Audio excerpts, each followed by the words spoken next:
All right, I'll see you on the other side. Let's get this started.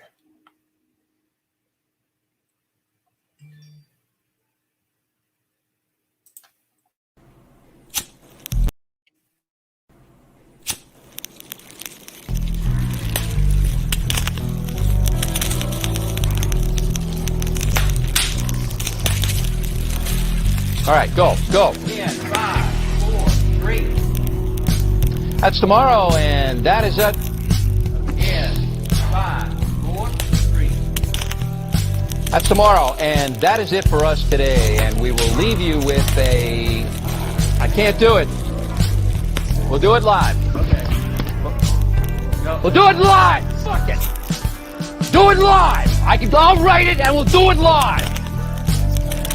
Fucking thing sucks. 5, 4, 3. That's tomorrow, and that is it for us today. I'm Bill O'Reilly. Thanks again for watching. We'll leave you with Sting and a cut off his new album. Take it away.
Fireside Chats.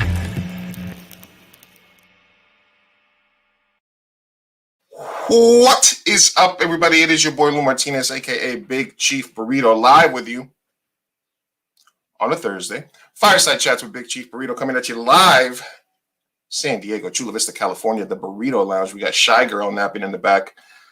We're going to be talking about the differences between digital film and film, and is that still a viable way to make an independent film in the year 2021?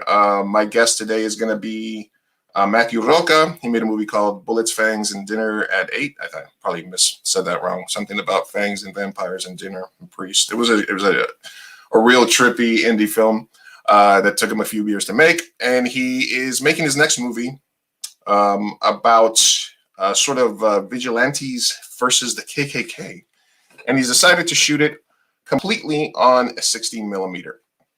And as somebody who went to film school and dropped out of film school almost because I was getting tired of learning how to digitally, how to splice film to edit, it's going to be an interesting conversation about that. But I would be remiss, if you guys ever seen this tattoo on my left forearm, it is the flag of Colombia, if I didn't talk a little bit about what's going on in Colombia right now. And I'm not on the streets in Cali, I'm not on the streets of Medellin.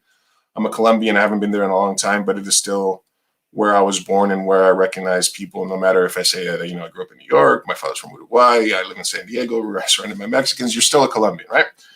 And as an artist, I first learned about what's happening because the Colombian government during the middle of a pandemic has decided that they need a 20% increase in taxes across the board because their usually robust tax revenues have gone down, as they have across the entire global world. And this would have disproportionately affected lower income to middle income families, artists, healthcare workers, and other different independent industries. In as much as you could no longer take away certain exemptions that would help you make a movie, that would help you create art. And then it became more serious because 20% increases in taxes that are mostly hitting small to mid-tier people then became a basis for crackdowns by the paramilitary kind of supported and backed police. Colombia has been a very conservative country for a long time, and and again, this is a very broad strokes analysis of it from somebody sitting here in San Diego that's seeing what's happening from afar. But I've gotten reports from a lot of people that live there, family members, artists that are there, and in one night, the police killed 19 protesters. Humanitarian groups say there could be hundreds of people that have been murdered by police and paramilitary units that have been disappeared. There's videos of police hiding bodies to keep the numbers down. And there's also things that I've heard about, the president's government saying, to the cops, they have 24 hours and they can kill whoever they want with impunity. So again, this is a comedy podcast. This is a podcast where I like to have interesting conversations with people. But it wouldn't feel right for me to come on without at least acknowledging what's out there. Now, there's not a lot, there's the thing is, and you've seen a lot of people change their profile pictures, and I just want to bring sort of some understanding to the people that watch me locally, that the only thing that we can do really from here is keep the pressure on the United States as an ally of Colombia, one of its biggest allies in South America, to put pressure on the Colombian government to stop killing innocent people. Now, obviously, Colombia in itself is a very conservative country. I remember growing up there, they would ban Garbage Pail Kid stickers because they thought it was satanic. Metal music was also banned because they thought it was satanic. So it's a very conservative country, and life, unfortunately, is not worth very much there. People will kill somebody for you as a favor. It's not too long into a conversation if you're having a dispute with somebody where somebody will say, well, why don't you just kill that person? It's a very rough country. So it's not at all surprising that police, when given this authority, are out there pulling the trigger preemptively. And a lot of the stuff that's happening out there is incredibly horrible. If you want to know more, look for Massacre Colombia on Twitter as a hashtag. There's tons of stuff out there. And like I said, the only thing that I want to do is get this information out to people so that they can do their own research. There's a lot of great New York Times articles. There's a lot of stuff on Twitter that's happening where you can learn more about it. And basically, the only thing that Colombians can do here is sort of try to get the word out, let people know that it's a very complicated situation. The Colombian government and the paramilitary sort of forces have a very weird relationship. You remember, even if you learned anything from the Pablo Escobar shows, that when they eventually got Pablo Escobar, it was not just the military and the police that got him.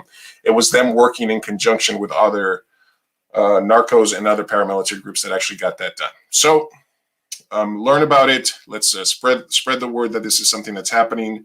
Hopefully it's something that's squelched. The government did say we are taking away this plan. We're removing the plan, but then the protests maintained about the fact that, well, we protest in peace about this tax plan. You killed a bunch of us. Now you say the plan is gone, but now we're still protesting because there's still a lot of stuff happening that we want to change. So, para todos mis amigos colombianos, manténgase fuertes, manténgase duro, unidos, el pueblo nunca será vencido. Un abrazo les mando de aquí, de los Estados Unidos, y estoy tratando de hacer lo que pueda por mi madre patria, por mi familia colombiana. All right. Side politics rant over. I apologize if you guys tuned in to listen to me talk to Matthew. But again, as a Colombian streamer, podcaster, filmmaker, this is something that's very important to me right now. So I appreciate you guys allowing me to have a little segue into that. All right, so let's bring in our guest, or as Shy Girl is bored and scratches herself behind me. Like I said, I love movies. I'm a cinephile. I've loved 60 millimeter movies. I love the mumblecore movement. I love independent films. I love B movies. I love guerrilla filmmaking. My filmmaking academy is called Ed Wood Film School because of the fact that he is the original guerrilla filmmaker. And this guy that I'm talking to you about really exemplifies a lot of those things that I love about people that just get up and make movies. And the fact that he's taken it up on himself to make his next film in 60 millimeters, excuse me, is the reason that I have him here and the reason that I want to promote his Indiegogo campaign. So if you go to Indiegogo and you look for projects and you go up Neighborhood Watch, you will find this project. They are getting close to the last few days. But without further ado, I want to bring on Mr. Matthew Rocca to talk movies and to talk about his new project. How are you doing today, sir? Well, hello. Thank you so much for having me here. It's such a pleasure. What a lovely introduction. I really appreciate that. And again, this is something that it became important to me because I did get a chance to speak to a lot of Colombian filmmakers during this last year's San Diego Latino Film Festival. And one of the things that they were talking about was this attempt at sort of increasing taxes on filmmakers, which is where I first got into. And I was like, wait a minute, we have to do a better job of that. And then, things spiraled from there. But again, I appreciate you that you being patient enough with me that I could get this rant off my chest before we got started. And thanks for coming on. All right, let's jump into it, man. We're living in a digital age. The whole reason behind my previous podcast, In the Apocalypse, was that it was a theory that since we are in a post-Hollywood era where people can match the production value and design of movies with digital DSLRs, that it's easier than ever for filmmakers to have their content stand out by using digital cameras to make themselves some pretty Hollywood reminiscent movies, right? So what led to the decision to you pulling a 180 on everybody and saying, no, I'm going to go backwards. We're going to go back to film. When did that idea get into your head? It's wow. Well, it's really funny. So a great question there. I started out very much as you had mentioned with my first feature film, Bullets, Fangs, and Dinner at 8. You said the title correctly, 100%.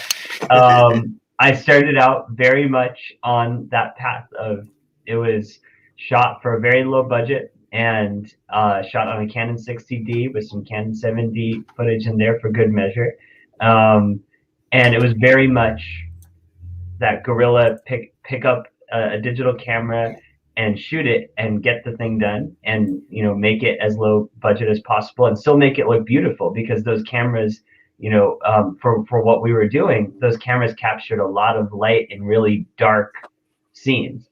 So for the longest time, as I was developing this project in my head and writing the script, because it's been a script in development for many years, for the longest time, I didn't realize what I was seeing in my head exactly in terms of the medium in which it was shot. I knew that I kept seeing it in such a way where the aesthetic, even though the story deals with timely themes, the aesthetic had an almost timeless quality in my head. It almost felt like it could have, there's a sort of documentary realism, but there's a sort of magic realism to it, where it almost could have been shot as an independent documentary in the anywhere from the 70s to the 90s. And I always had that sort of visual in my head. And because it deals with superheroes, the colors needed to be very vibrant when we see the heroes finally emerge on the screen. All these things were in my head, but I didn't know that meant film for the longest time. I just simply assumed exactly what you're saying, that it would be a lower budget film and we would be shooting on digital and we would capture all of those elements. And actually, the poster that you have back there, Once Upon a Time in Hollywood, is actually connects to the story of how it turned into film.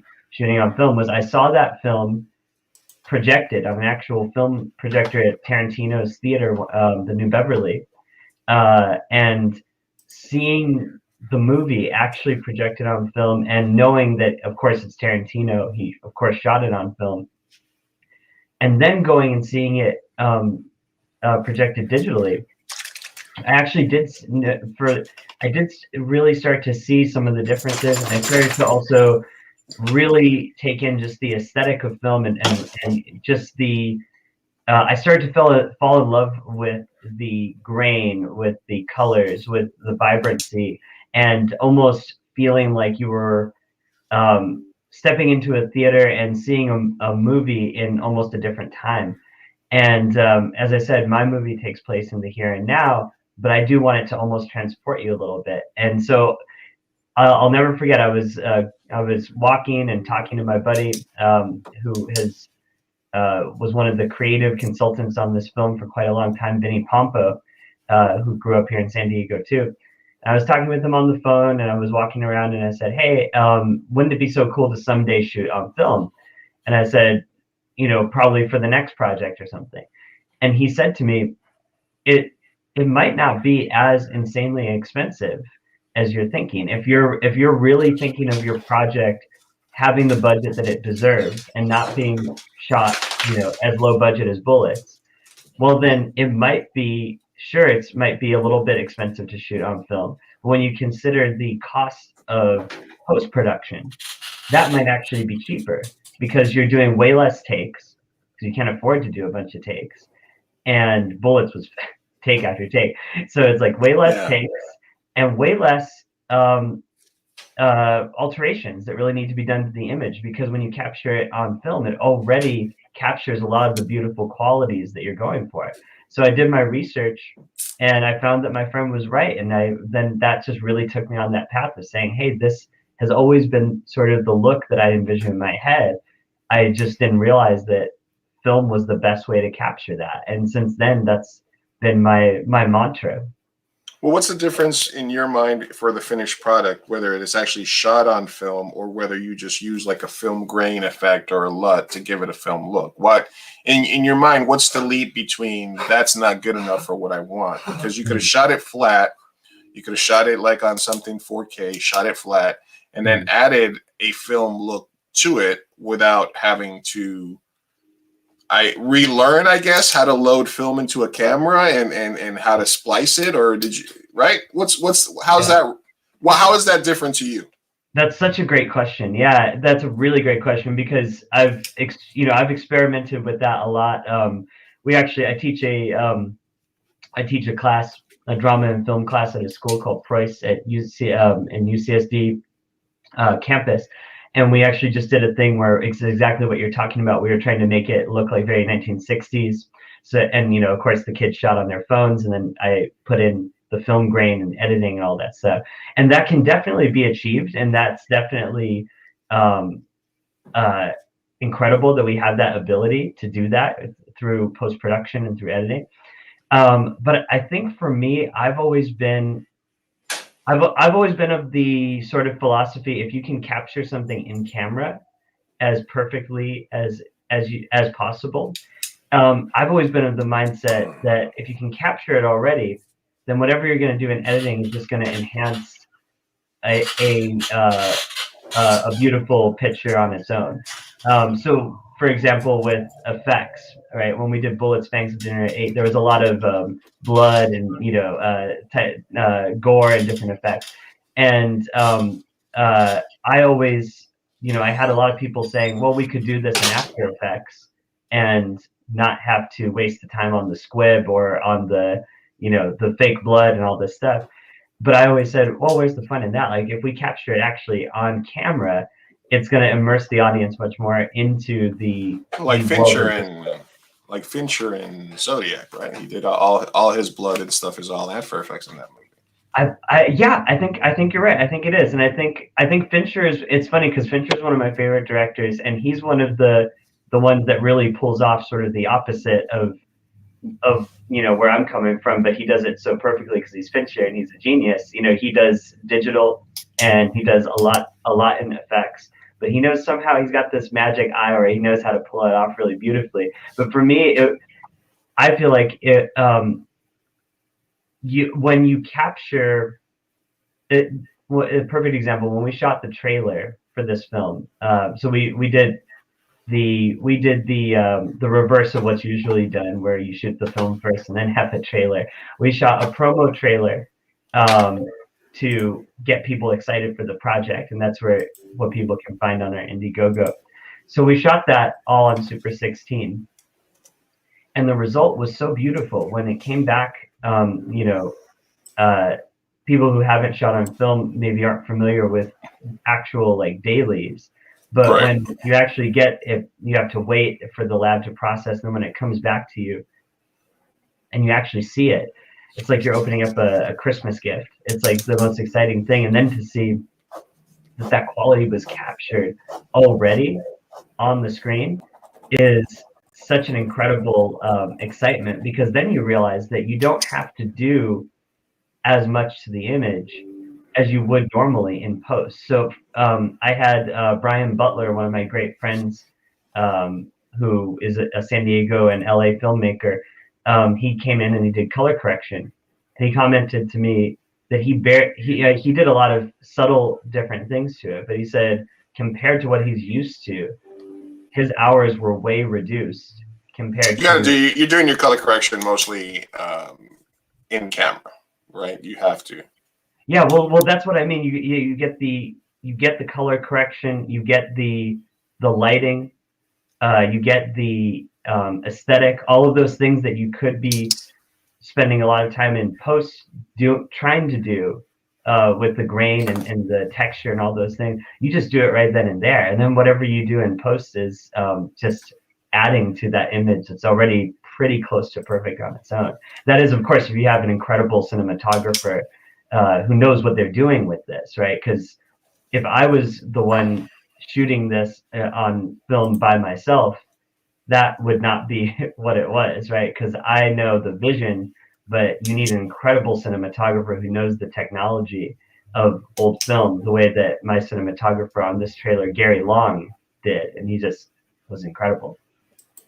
Absolutely. Now, what is the process like between shooting it, getting the lab to process it, and then putting it in a position? Are you then transferring this over so you can edit on a nonlinear, or do you have an access to an editing bay, which will bring back like film school triggers for me, or what is it? What is the practical on how you're editing this? Obviously, you have less takes. You have to know exactly what you want, so it's almost pre-edited in your head when you shoot it, right?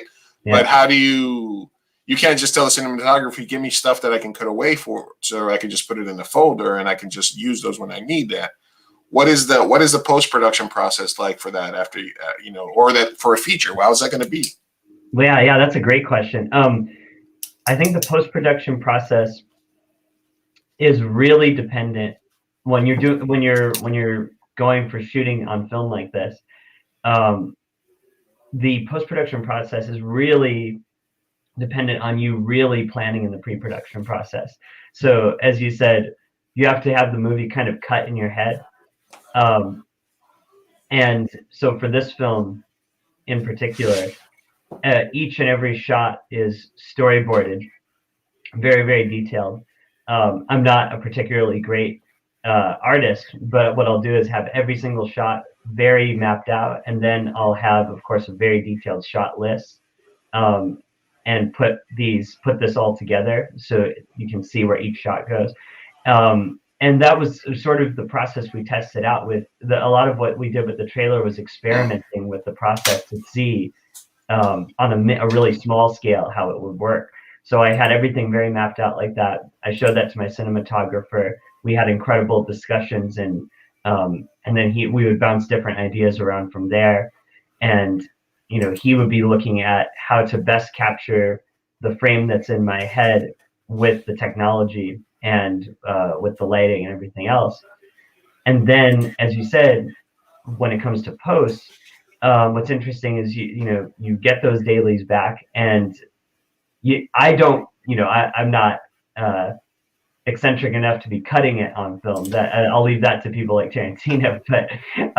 But what I do is I'll get a digital file back from the processing and developing company, right? So they'll send me the digital file or a digital link, and then I can take that, put it into my personal editing software, Final Cut or Adobe, and then edit from there. So you get a timeline of like one long piece of video that you can chop up. Exactly. And then because there's less takes, as I said, there's less time spent there, but it's not as though you just shoot every single. It's not as though you shoot every single thing as just one take, right? I mean, you do have room for experimentation on the set a little bit. You do have some room to try different things. It's not like you're so limited you can't do a couple of takes here and there, a few takes. The shooting ratio, I've been bouncing around. I've been talking to some companies about, to Kodak and some other companies about bulk rates for film. And I've been bouncing around perhaps a 6-to-1 shooting ratio. Um, and I think that is kind of a good sweet spot if you're somewhere in between 5 to 6 to 1. Of course, maybe a little bit more for the more complicated action shots, and you have to, of course, really map that out and plan that out with your cinematographer and your producer. But I think if in general, if you're doing less takes and you have it very mapped out and you've rehearsed it with the actors a bit more. And for me also, I don't really like to do coverage. Like I don't. I guess what I should say is, I'm. You never met a 180 rule you didn't want to break. Exactly. I don't really want to. I don't really want to have to just cut to an over the shoulder of me talking to you right now, and then to an over the shoulder of you talking to me. If that's just covering it in a very basic way. Not to say there's anything wrong with that. It's just not really my style. For me, I'd rather stay on an angle that is, an angle of me as I'm talking, then cut back to you, or have a reason to cut, I guess is what I'm saying. So because of those sort of my philosophy of it, I think that's what would lead to less takes, more specific shots, which lends itself to film. And then, as you said, with post-production, for me on the trailer, I just edited it all myself. But for the movie, I would have an actual editor. So you shoot on film, you edit, but you're shooting on film, but you're editing on Final Cut or Adobe or whatever your preference is, right? Now, do you then have the ability, after you have a final cut, of matching those shots back to film to create a film reel of the movie? Yes. So that you can, or do you then take what you shot on film, transfer to digital, transfer back to film? How does that work? Yeah, so that's an interesting. I'm still. It's almost like you could. So it's almost like you would use the digital file as like your proxy files, right? Mm-hmm. Yes. Edit that, then send it back and say, now from these proxy files, match that back to the actual film stock, and then create my finished edit. Is that kind of what you guys are going for, or are you gonna? I think that's a really great. I think in terms, I'm still learning about that process, the post-production. I'm still learning how that would actually work, because I think it's one of those things where if there is enough of a budget for something like that to have an actual film print, that would be my dream come true, to actually screen it, project it on film. But I do realize the realities of the industry, that you have a lot less theaters that actually do that anymore, and a lot less theaters, period, sadly. But then you have most of them projecting digitally, so it's quite likely it might end up just being, the post production. It could end up as a DCP, and that would be fine, because it would still, I think, capture all of the aesthetic that my crew and I want. But let's manifest that film print, because that would be really cool. No, it just seems like a lot of wheels to turn to then transfer it to digital, to then take a digital copy and then transfer it back to film. You might just have to teach yourself how to edit reel to reel. Honestly, if we get into the nitty gritty, you might just have to sit there and spin them reels around and get in there and mix it up, buddy. You might have, it might take you 7 more years to finish this one. I know you're saying it's topical. Let's see how topical it is in 2028 when you're done with it.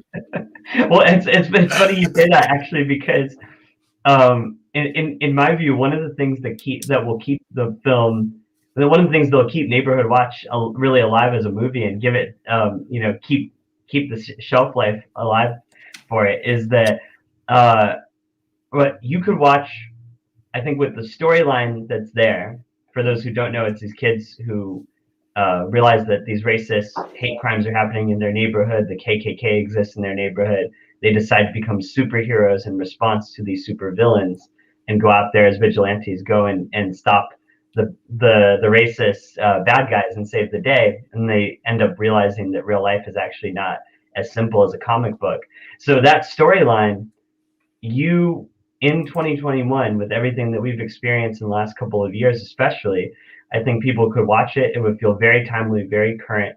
And at the same time, if it's shot on a format that is timeless, I think people could watch it 20 years later, and it could still it could have a whole, perhaps a whole other meaning, right? But you can still revisit it as a piece of cinema.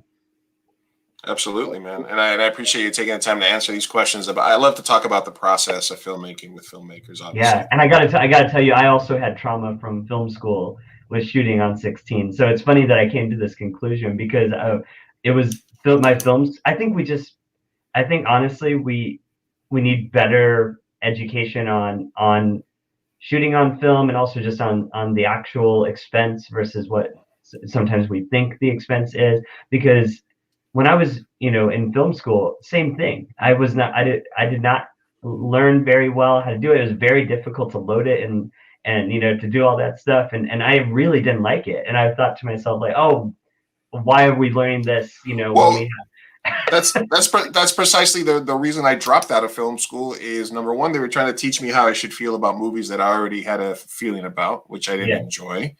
Number two, I felt like, and this was when I went to film school, it was 88, it was like 97, 98. And I was reading these trade magazines that saying I was about to be able to edit on my laptop, Mm-hmm. and I'm sitting there in editing in an Avid machine the size of my entire house, like a mainframe Avid, and it's like, and feeding it tapes and labeling stuff, and I'm like, oh, the tapes, yes, yeah. So I felt like I was learning surgery with like sticks and stones. I felt like I was learning I felt like I was being taught outdated techniques. Some of the filmmaking rules and sort of basics I grasped pretty quickly, and then I felt like, okay, this is all going to be teaching me how to make movies in an older way, right? Trying to tell me what my narrative should be about that I don't agree with. Yeah. And I was just like, you know what? I'm peacing out. And totally. So, but I think that there needs to be a change on how people are taught film. We are live today with Mr. Matthew Rocca of his new movie, The Watch. You can go right here at the bottom of the screen, Indiegogo.com projects. Look for Neighborhood Watch, and you will see where you can donate, how you can be part of the project. They're already part of their way to your flexible goal, but they are still needing a little bit of push. So hopefully they can, this you're doing kind of like the more you make, the better it'll be in the second phase, right? Like you want to be able to show people that we have this, the movie's getting made. That's one thing I loved about what you said there. And this is something that I've said to people many times in my career is I'm making this either way. Yes. It would help me if you gave me money for it, but this is, it's happening. What you should do is you should, I'm sorry, I'm just a little triggered because of all these alleged programs they have now for people, but they're like, we want to teach you how to make movies. You don't need to teach me how to make movies. Give me money so I can make the movies. We already know how to do that. Let me do my thing. Exactly. Well, yeah, that's totally, I'm of the same philosophy as you. And where we're at right now is, this is phase one. And what that means is that we're actually in talks with some pretty prominent companies in the indie Hollywood, industry. And they've expressed a lot of interest in the story and in the pitch that we gave them, to such a degree that they've actually projected the budget at somewhere in the millions. And so we're, there's no promises or guarantees right now, but they have projected it. And they said, we could see this as a $10 million project. And so where we're at with this beginning phase is, we're in the $6,000 range. Once we get to 7,000, we have enough money to get our projects through the door with these people, who would then show it to some major distributors and make those deals and talk to acting managers and everything like that, right? And then And so that's where that's what the startup is good for, is really getting us our foot through the door. And if Absolutely. there's some extra saved up from it, because right now we have it at 10K as our goal, some extra saved up, that some of that extra could go towards something like the 16 millimeter film, right? There you go. Just towards something. I got a piece of advice for you. Right? Yeah. You take that 10 grand, right? And you know how you've heard about, Dogecoin? Well, have you heard about a little thing called burrito coin?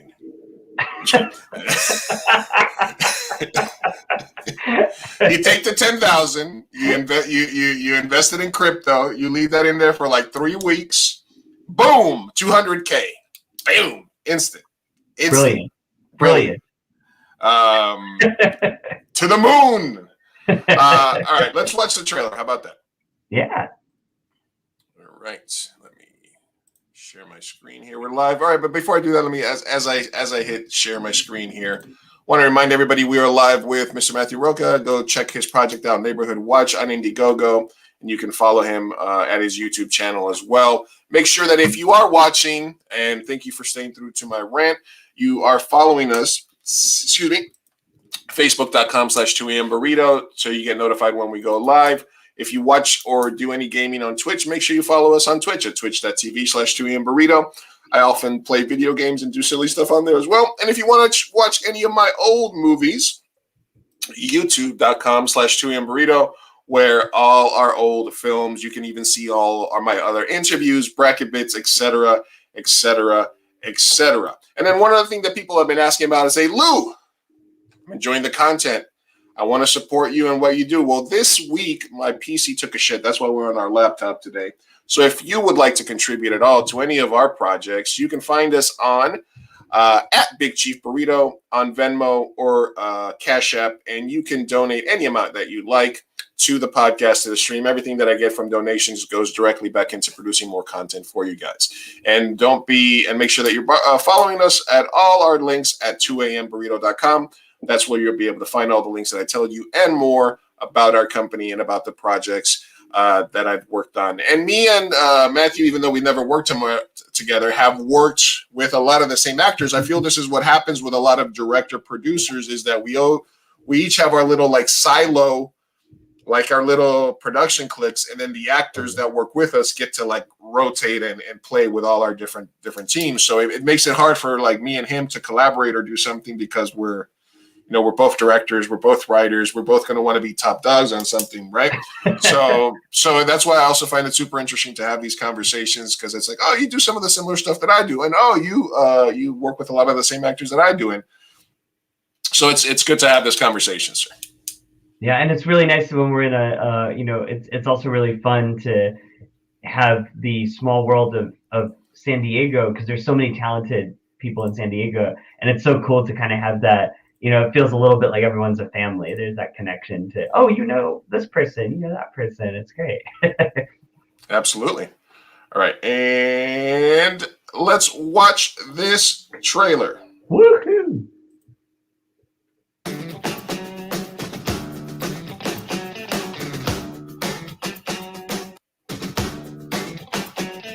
I'll come back to That might lag a little bit. kiss your neck as a blade of grass. It's lagging a little bit. This never happened with my other PC. Let me see if I take us off screen and I just play the trailer, if it'll do it. Hold on a second. Hold on. All right. I might have to stop sharing because it's Laurie. All right, let me see if it'll play now. Damn it. All right, well, you guys can watch this on Neighborhood. You can watch this on if you go to the Indiegogo.projects there, you'll see the trailer there, right there on the front page. If not, you can go on Matthew's channel, which is what's your YouTube? Matthew Rocca? Oh yeah, you can find me under Matthew L. Rocca. Let's see. Let me try this again. Let's try this one more time. Yeah, you can find me as just regular Matthew Rocca. I think I should be with the first one that pops up. Give me a second here. Of course. Share screen, share audio, share this. Boom, boom.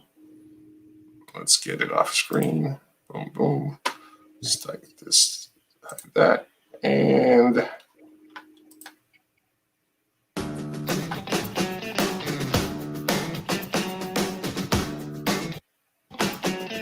I'll come back to love you. Kiss your neck as a blade of grass.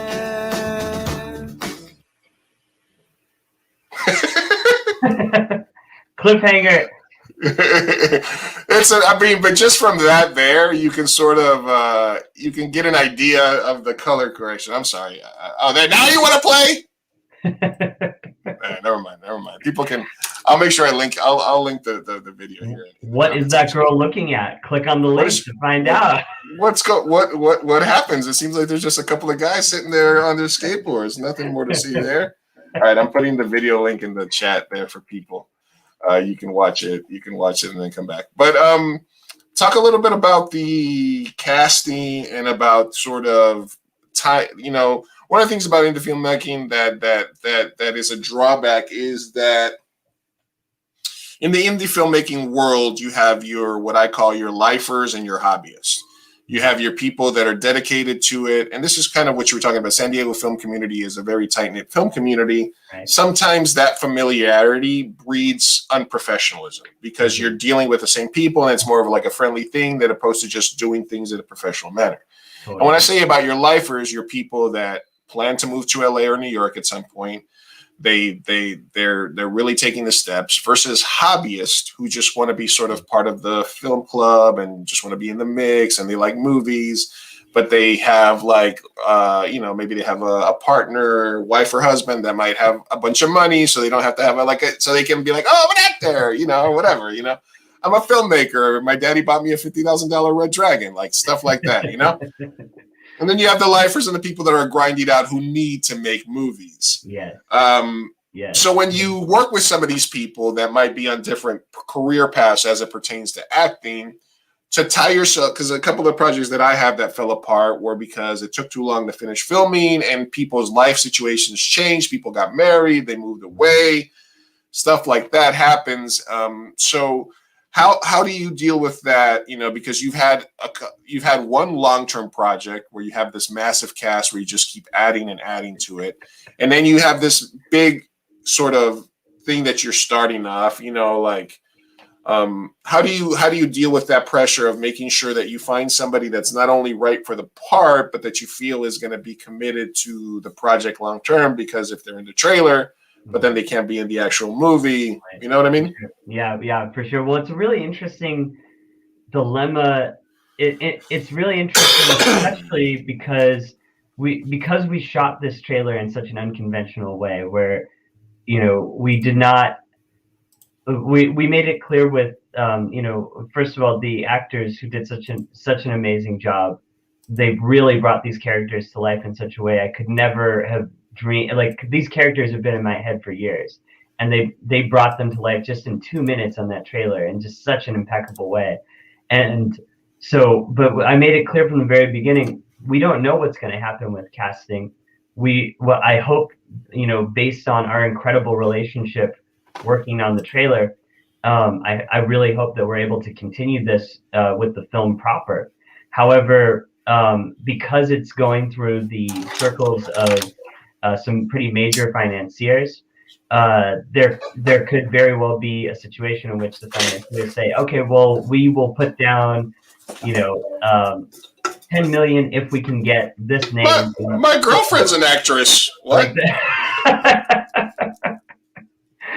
No, none of that. Hey, my cousin's always wanted to be a cameraman. What? Exactly. No, it's totally avoiding that. No, so it's more one of those things of like, okay, it's really interesting. It's just learning more from, because having come up from, like you said, working very independently in San Diego, and then learning more about more of these aspects of the business. One of the key things is oftentimes, what name will attract the audiences that we want for this movie. and is this bankable, right? So is this a bankable name? And I have no idea. We have a few bankable name actors in mind. We have a list, so I have no idea, what their availability will be, what the budget will be for them, all of those different things.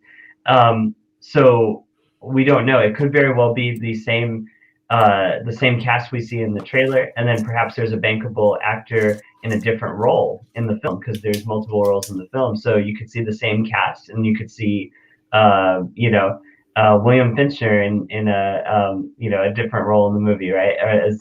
So it's a lot of that is dependent on the financing. But that being said, with these actors, I instantly knew, because they came to we did a read through of the script, of the entire script, not just the trailer. We did the entire script beforehand for me to really start to feel out. How many pages? What's that? How many pages? 93 pages. Yeah, so we a good hour and a half. A tight 93. It's well, it was I think it was at like 100, and then I cut it down to 93. Especially thinking of shooting on film. So, but yeah, so we did a whole read through of the script, and not all of these actors were there, but a couple of them were, and then I think it's from there. Then when I auditioned people, I really looked at what they've done in the past, and each of them kind of found a different way through the script into it, where I knew they would be absolutely perfect for the trailer and for the role. I'll give you an example. William Wright-Kirk, he's the guy who plays the character of Graham in the trailer. So when you see the two friends, there's the white guy and the black guy. They're both best friends in the story. You see William, he's the white guy. And he was, I think, the first one of the first actors to read the full script as that character. And that character is very, very precious to me, because he's basically me when I was at that age. So I was like, who can really pull this off? William comes in, he reads it, and flying colors. He's got the energy of the character, just brought it to life. So then I said, okay, William, I'm making this trailer. And the other actor who you'll see in the trailer plays the leader of the clan, the Grand Giant, Jack Vecchio. He was also there, right, for the read through. So with the two of them, I was like, okay, we're gonna do this thing. We're gonna do the trailer. William, I want to audition people for your best friend in the role for the character of Nathaniel, because they need to play off of you. And I already know I want you to be Graham for the trailer, and like I said, could very well be for the movie. So all these people auditioned for Nathaniel, and they did an incredible job. A lot of them did really great, and they brought this intensity to it. But Vince Richmond, when he came in and played it, he just had these qualities of, you could probably see just that little moment when they're skateboarding and bumping fists. Like, there's like a real joy and innocence to Vince. There's like a really pure quality, and his character has to go through the most stress and the most trauma from the Klan being there in town, being one of the only people of color in his neighborhood, and actually being, his character is attacked by the Klan. So you had to see him go from that switch of that pure innocence into an anger, and vengeance is overtaking him. He needs justice for what's happening, and he pulled that off really well. And so once you had the two of them cast, everything, and like I said, Jack as the Grand Giant, then everything kind of revolved around those, our two main heroes and our main villain. And then we had a bunch of auditions for the girl heroes. And it was interesting. First, Rebecca Leah Moore came in, and she had such an incredible audition. But then, and I thought in my head, I thought I had cast her as the character Gwen. But then when Bryn Abate came in, to me, I suddenly saw, I switched the two. I was like, Bryn is the quintessential Gwen, and Rebecca is the quintessential Stacy. So together, they were like the perfect duo of those two characters, which I guess is just my long-winded way of saying much love to these actors. They did such a great job, and it was a long shooting day out in Temecula, and these guys they would tell you when, especially when we did those closing shots, and they're walking up as the superheroes and everything, which you guys can see when you check out the trailer. It was a very cold night, and they were super cold, but they were real troopers about it, and they just kept up that confidence as the heroes and really brought that energy to life. Now, hopefully, the money people won't demand that I fire you. So.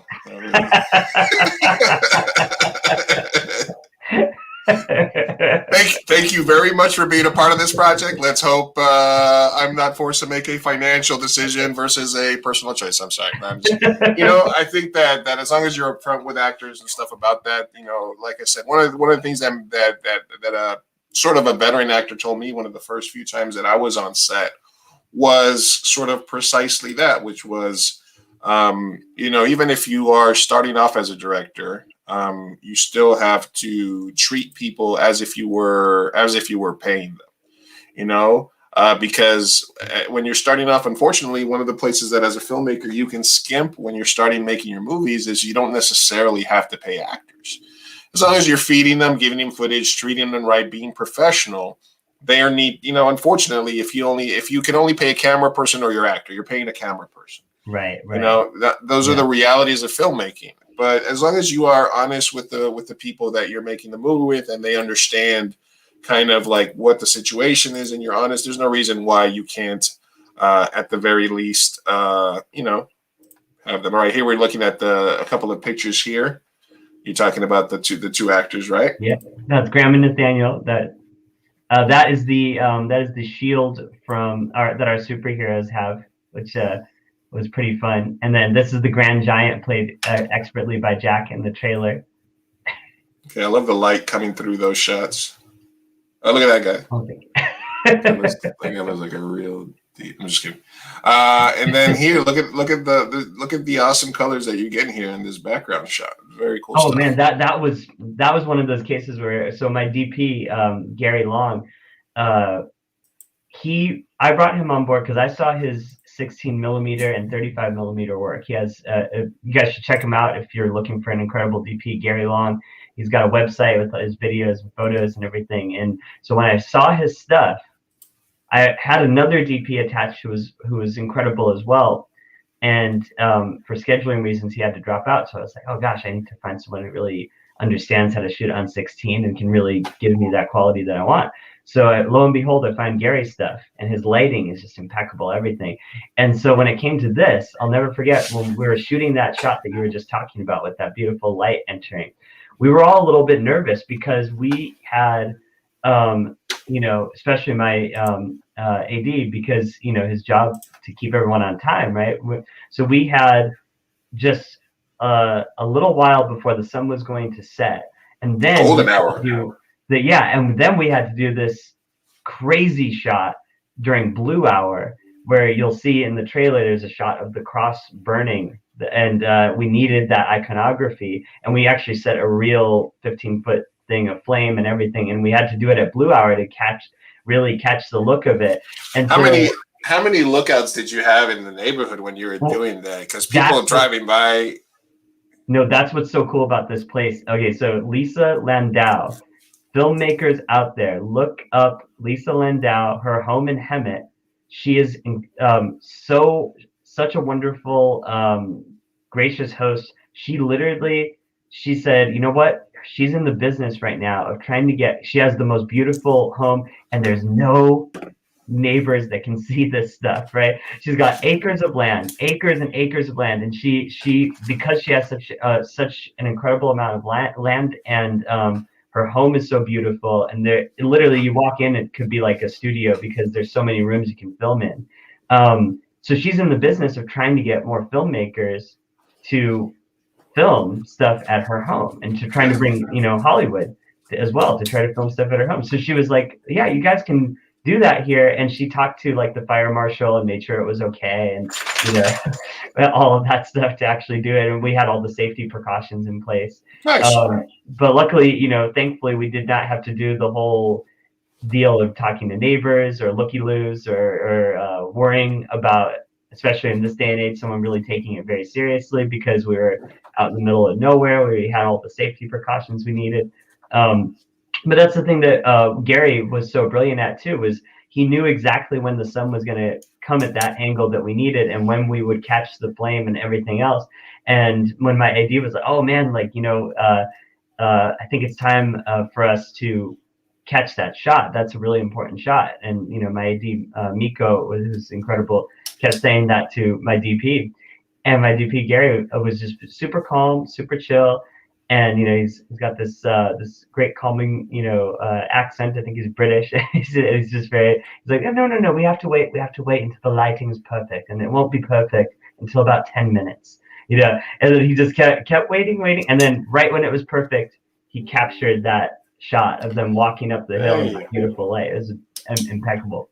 One of my secrets as being a director is getting the hell out of the way of people that are more talented than I am and letting them do what they know how to do. So I never step into, I never try to tell my DP what to do or my sound people what to do.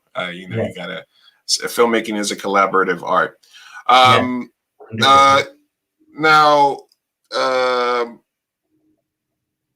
let me give you give you things, just to get a little background on you. What was the first movie that you obsessed about? I'm laughing because there's so many. One of the first movies. Okay, so, well, I would go all the way back to literally my childhood. For years and years, all I wanted to do was to be an actor, and I would obsess over different actors and characters. Disney movies, I would always need to obsess over inhabiting a certain character from a film, and I would do the accent and need to wear the costume and get the props, and my parents enabled all of this, and they were great. And so, but then there was a turning point when it came to actually realizing it wasn't enough for me to be in front of the camera. I needed to also be able to orchestrate the whole thing and have the vision of the whole film and actually direct. When I really started to realize what a director does was there was two making of documentaries that really pushed me over the edge, I think. I saw the making of Jaws and learning about Spielberg and learning about the infamous shark issues and how he creatively overcame that stuff. That was a big turning point for me. And then I watched the making of documentary for one of the it's considered a lesser Scorsese work by some people, but to me, it's a masterpiece. Cape Fear with Robert De Niro, and you got a little dissolve crazy on that one, but all right, I guess. Well, see, I when I saw that film, all of that kind of all that over the top stuff, the dissolves and the how crazy it gets at the end, that was pure cinema to me. And then when I watched him, the making of, and to really see what a director does, and to hear Scorsese talk about the choices he made, the colors, the lighting, the camera angles with him and the cinematographer Freddie Francis, all of those things. That was a turning point for me. I started to obsess about me being the De Niro, working with him, and then I realized at a certain point that it was me obsessing about me being him, about me actually making the films myself. And in high school, we did a feature film that took us, all of high school to make. It was an amateur movie, and it was called Drowning Phoenix, and we shot it on those, the tape, as you remember, the little camcorders. But that was really where that turning point of just realizing writing the film and directing the film were my biggest passion. For me, I think it was a book called The Collaborative Art of Filmmaking, where they broke down the making of Dead Poets Society from the writer. It's called The Collaborative Art of Filmmaking, and they basically had interviews with the director, cinematographer, the writer, and it was just all about the process of working together. That's where it really hit me that filmmaking is a collaborative art, because Dead Poets Society is one of my favorite movies. And then really getting into it is kind of where the jumping off point was for me. Dude, that's a great movie to start you off in that direction. That's a really great, just beautifully shot, acted, everything. Yeah, absolutely. All right, now it's time for something that we like to call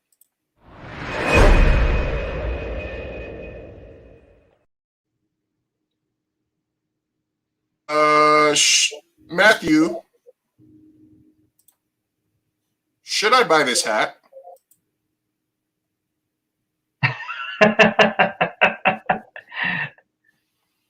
I It's got think it's you got should. it's got it's a fitted hat by this company called Clink Room that does like original fitted hats. I wear fitted hats all the time. This one's called Achilles. My options are this one or this one called Dust to Dust, which has like a Oh. king. This is Well, okay. So for me, if it were me, I would get that one because I got a thing for skeletons. I really like yeah, that. the dead king. The dead Yeah, king is that's pretty great. cool. That's Huh? very Shakespearean. Like, Yeah, I kind of like it. I kind of like it. All right, guys, that has been Should I Buy This Hat?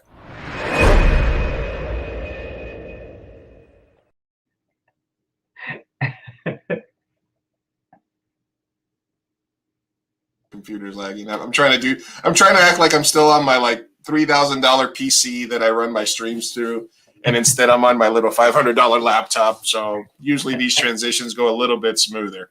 I know how it is. Right. I wanted to do a bit with you called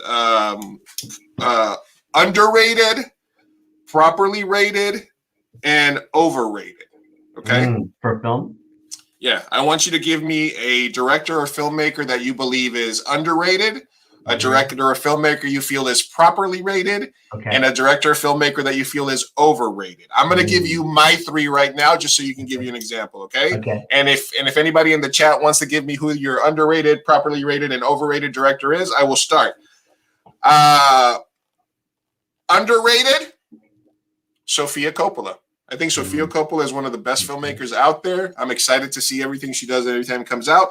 And if I ever am lucky enough to interview Francis Ford Coppola, one of the questions I will ask him is, when did you realize your daughter has surpassed you as an artist? I know that's blasphemous if Godfather Part 1 and 2 are one of my favorite movies of all time, but I'm thinking body of work wise, she is pretty darn close. And now I'm picturing Coppola pulling a Michael Corleone on you after that. Properly rated. Kevin Smith. Kevin Smith is properly rated as a comedic indie filmmaker. He's done some things that have gone above what he should have done, and some movies that have sort of fallen flat. But I love Tusk, and I love a lot of his stuff, and I'm the fat Colombian Kevin Smith. So I think Kevin Smith is properly rated. Now, overrated. Wes Anderson. Mr. Anderson. You know, his first Bottle Rockets, Rushmore, The Tenenbaums. Brilliant.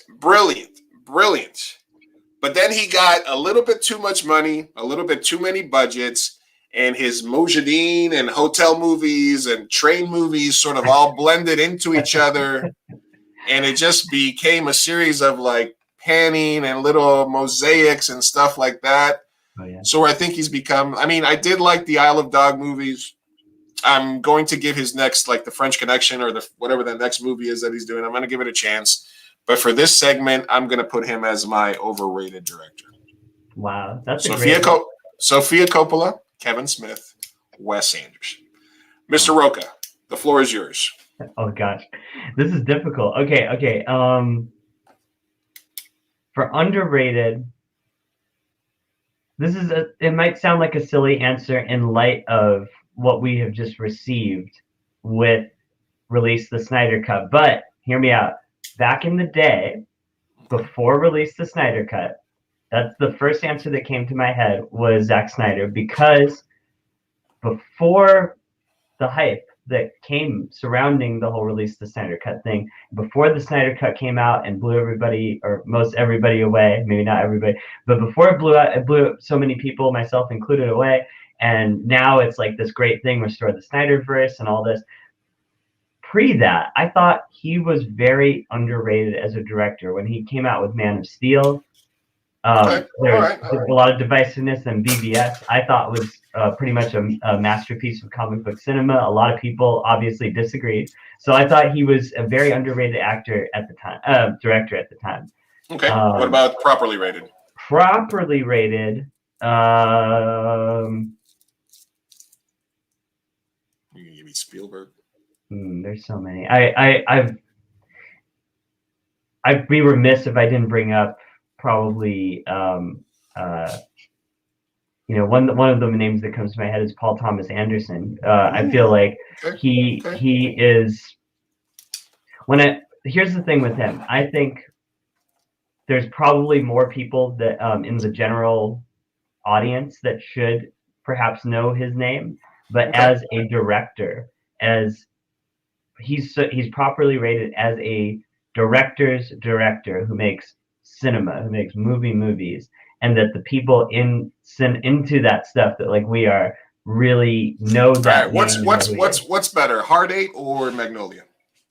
I gotta give it. I think I gotta give it to Magnolia. I just like just the way it wraps up with the frogs and everything. Just had me like I had my mind was pretty It's too blown. much. It's too much. It's too much for me. It's too much. I can't. It takes me like I was like I can watch anytime I catch The Master. I can watch that from front to back. The tracking shot with Joaquin Phoenix in The Master, where he's walking from. Where it's a rack focus between him walking and then you see the boat with Philip Seymour Hoffman. Yep. And that's a fucking masterful shot. That's one of my favorite shots in cinema. Hard Eight, I don't know if he's doing Tarantino or if Tarantino is doing Paul Thomas Anderson. I actually have it written right here because it was one of my ideas for a bracket bit for you, which was QT versus PTA, which is Tarantino versus Paul Thomas Anderson. Oh my gosh, this is such a great discussion. Yeah. And because I feel that they had similar starts, I feel like Magnolia was like too much too soon for him. Like I think, Boogie Nights, Hard Eight, Magnolia was just like, hey, Tom Cruise will be in your movie. This person will be in your movie. This person will be in your movie. And it's just so convoluted to me, man. I put it behind Hard Eight, behind Boogie Nights. I would put it behind Boogie Nights too, though. Behind The Master. Same. Phantom Thread I could only get through once. I haven't wanted to revisit it. No way. No. What am I missing from him? There Will Be Blood, of course. There Will Be Blood. So for me, I think it would go Boogie Nights, There Will Be Blood, The Master, Hard Eight, then Magnolia. That would be bottom for you. Bottom. Yeah. Then some of his Morrissey videos and whatever his music video stuff, and then Magnolia. Hard Eight, I love Hard Eight. I got my Hard Eight and my The Cooler mixed up for because those are similar kind of movies. That's a great. That's really interesting. That's a great list. I think Boogie Nights. I would for me. There will be nothing will ever top There Will Be Blood, especially because drink your milkshake. Yeah. Oh, dude. You don't get me started. I'll monologue as him all day long. But that was the first movie I ever saw of him. So I saw his movies kind of in a weird order. I saw that movie when it hit the screens in 2007, and I became obsessed and like absolutely loved it and saw it multiple times. And then The Master came out. I went with my buddy. We went all the way to LA. With my buddy Brian Butler, we went from from San Diego to LA to go see that in 70 mil because it was shot on 65. Nice. On 70. Yeah. So then I saw his newer stuff first. Oh, and then Inherent Vice, which I loved, and then so all of his newer stuff, and then I went back in time, and then I started watching the older ones, and and then I saw he's one of those directors who's interesting because he's got a very different style in his old career versus his new. Like Boogie Nights is so exuberant and crazy and fun, and then like There Will Be Blood and The Master are very, very still and formalist. He still gets creative though, which I love. Yeah. All right, so now you got to give me overrated. Oh man, that's hard. Don't say Lou Martinez. Don't say Lou Martinez. No, this is hard. Okay, I don't mean this to Go ahead, let it out.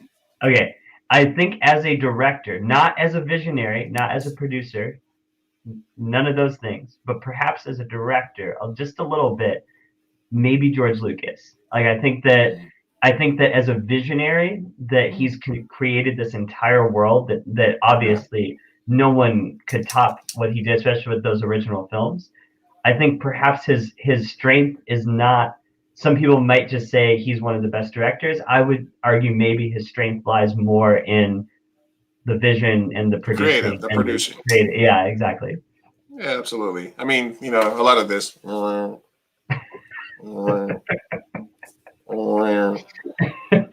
If you take nostalgia out of it, Rogue One is the best Star Wars movie out of all of them, including the original trilogy. We can agree on that, right? You know what? It's funny because it's another one of those instances of seeing the movies in a weird order. Like Okay. I saw the newer ones when they were released, and I was, in high school, and I saw some of them come out, and I never was a huge, I never got into that world for really a long time. Maybe it was because I was just being contraire, like, oh, everybody likes it, so I'm not going to get into it. But then eventually, only a couple years ago, I did a sci-fi Shakespeare production with the school that I work at, and I went back and looked at the old ones, and then had a whole other appreciation for how great they were. But that's how long it took me to go see the old one. All right, guys, we are live with Matthew Rocca here, talking about his movie The Watch, which would be shot entirely on 60 millimeter. You can go to Indiegogo to the project's Find Out for Neighborhood Watch, and you can donate to help be a part of the project. And they're looking for $10,000 to start, but hopefully that will lead to a Dogecoin-like explosion to the moon, where that budget will increase to 10 ultra low budget. SAG is under 2 million, so then you're just going low budget if you're going to go up to 10 million.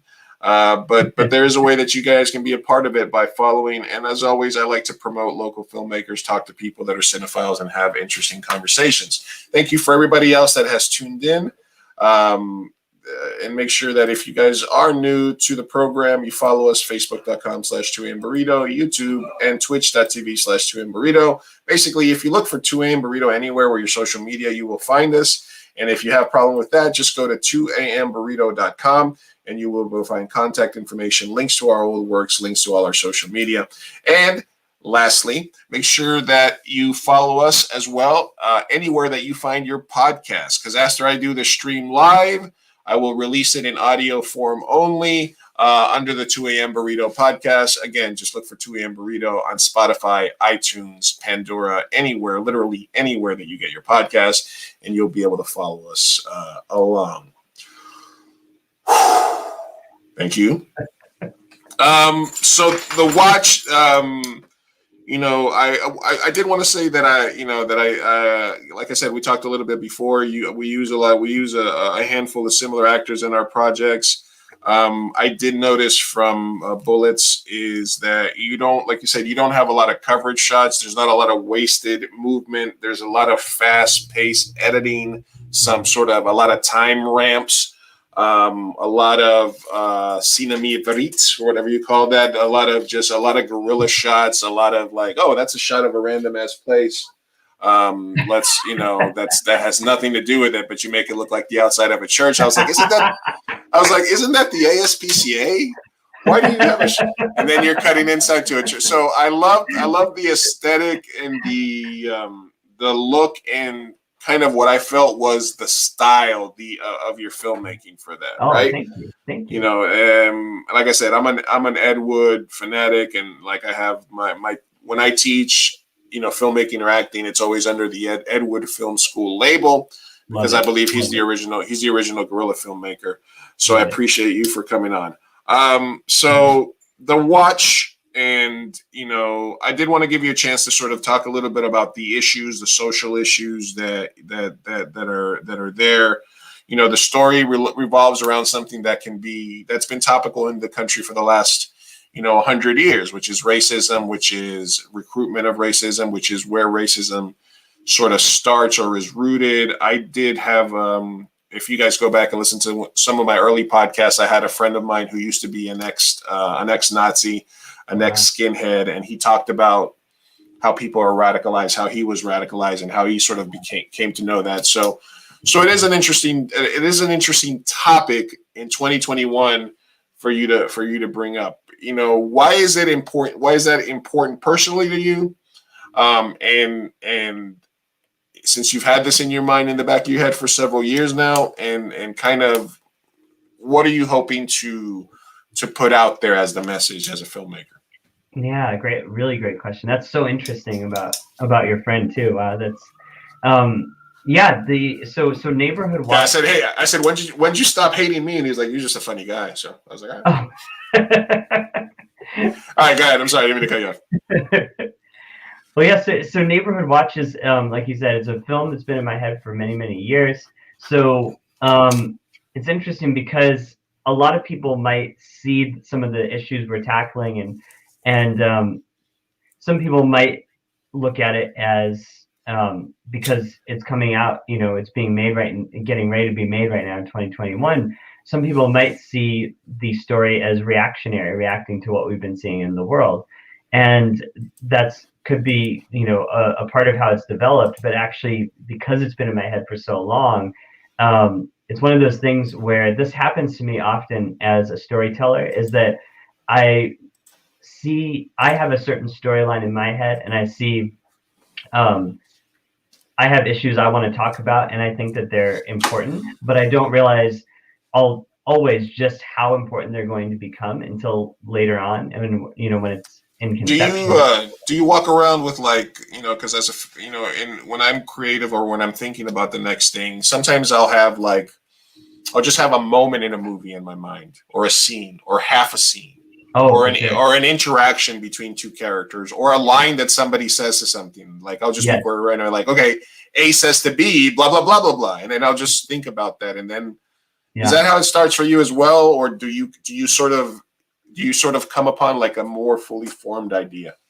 It always depends on the project. Like sometimes I have those moments you're talking about. It's like this has to be, I don't know. It's out of context, right? It's Right. a small Yeah, little moment. It's like this piece of music, this Yeah. aesthetic. This that needs to be moment, in this something. connection, this aesthetic, something. This is something that I'm going to use at some point. Exactly. And then there's other times where it's much more concept based. Like Neighborhood Watch is one of those times where it really started where me and my friend, we'd grown up together. We'd grown up loving comic books and comic book movies. And actually, the original seeds of the idea were in 2007, like way back when before comic book movies were such a big thing. We grew up as like those guys who nerded out on all that stuff, and it wasn't like a big a really cool thing necessarily to nerd out to. And we loved all that stuff, and so we always had this. There was this sort of idea of what if someone took it upon themselves to try to do something like this in real life, zero powers, not even Batman where they have wealth. They're just normal kids from a normal community, but they're super eccentric, and they think we should try to do this to try to help people. And then later on, as the story evolved, I went off and I did bullets to work on a lower budget feature, and then when I came back to the story, by the time I came back to it, it was like 2015. And so the antagonist of the story became the KKK, where it really became. It felt like some of what we were experiencing to an extent at that time felt like it would be appropriate in that time and place for the KKK to be the antagonist. But I couldn't have known that years later in development that now we'd be at this place, sadly, that we are at in terms of the country being in many ways divided and everything else. And so I guess what I'm hoping to achieve with the film, why it's so important to me from a thematic standpoint and from just really dealing with these issues, is I'm hoping the film can open up an honest discussion and an honest communication between people who might have different races, who might have different sides of some of these issues, and that entertainment can somehow unite people a little bit in some small way in a time that is divided.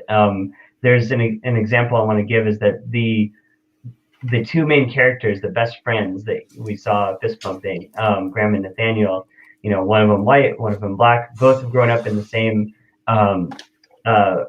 same nice upper middle class suburban neighborhood, right? So you don't have a stereotypical representation of the colored character growing up in a poor street. They've both grown up in a very similar way, but because of the color of their skin, they do have some different life experiences, and they have grown up in a way colorblind. They don't look at that at all. They don't even think about those issues until this hits the fan, when the Klan comes to their neighborhood, and it brings out all these things that are underneath the surface.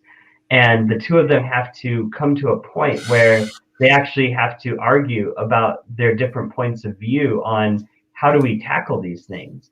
Graham is of the point of view that if we're spreading fear as vigilantes and we're spreading violence, if that's our main message, then we're doing it wrong because we're just promoting more hate.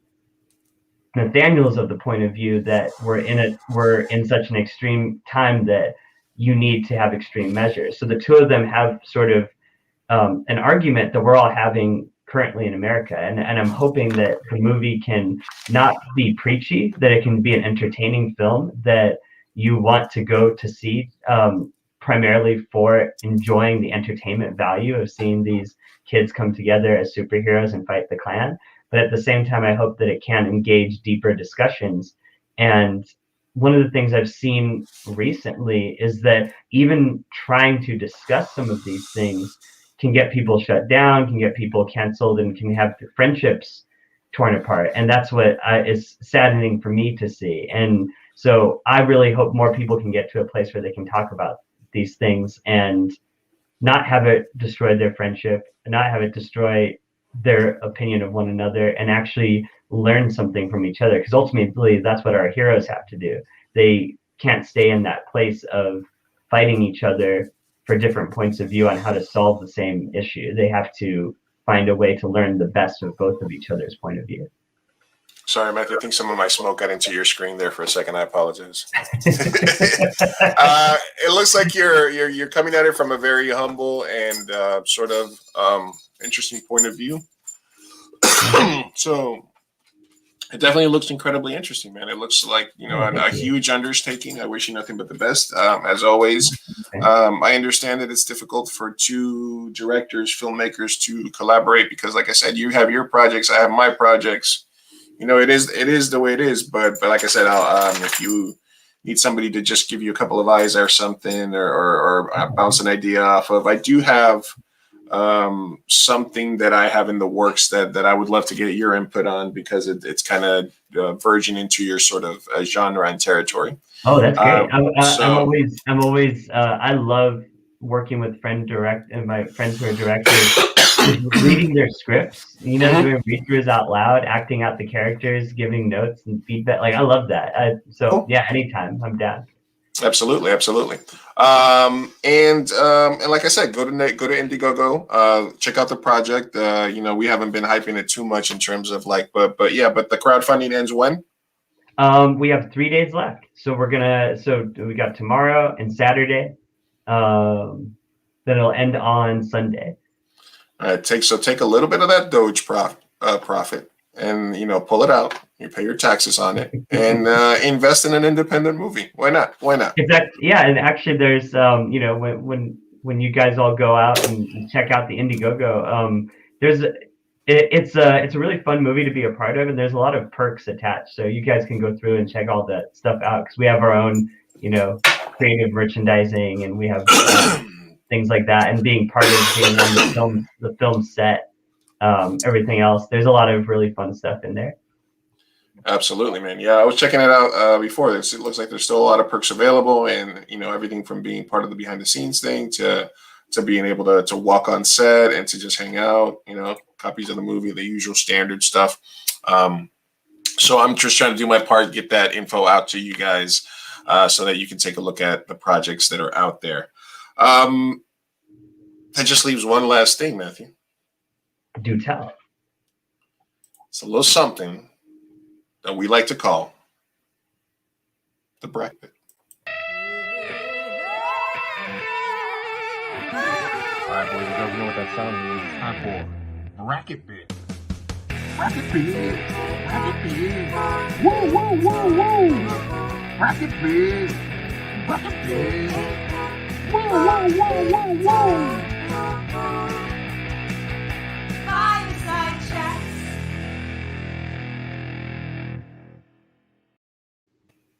That it. I enjoy watching people's reaction to my intro music, and then when I do the bracket bit, especially if they haven't seen it, Matthew's like, "Were you seeing me do it?" Oh yeah. I mean, he really took the time to make a graphic for that. Huh, that's interesting. He had people go into a recording booth and record that. That's an interesting use of time. And special thanks to Kurt and Jovi from Enslaved by Vegetables, as well as I don't know Jovi's band name off top, but they helped me out. They did a little bit for me, the little music. The bracket bit, Matthew Rocca, is created to by myself to inflict maximum pain. And since you are a lover of all things cinema and you incorporate gore and horror and action adventure into your films, I also want to thank Daniel Butler for stopping by. Thank you, Practical Effects. He had a comment earlier, and also Aaron Lindstrom, who said that Matt's film Bullets is amazing. Thank you, Aaron. Oh, thank you, Aaron. Dan, the man, for stopping by. Thank you. And thank you, Dan, too. Yeah. So, Mr. Roelka, what I have picked for you today for your bracket is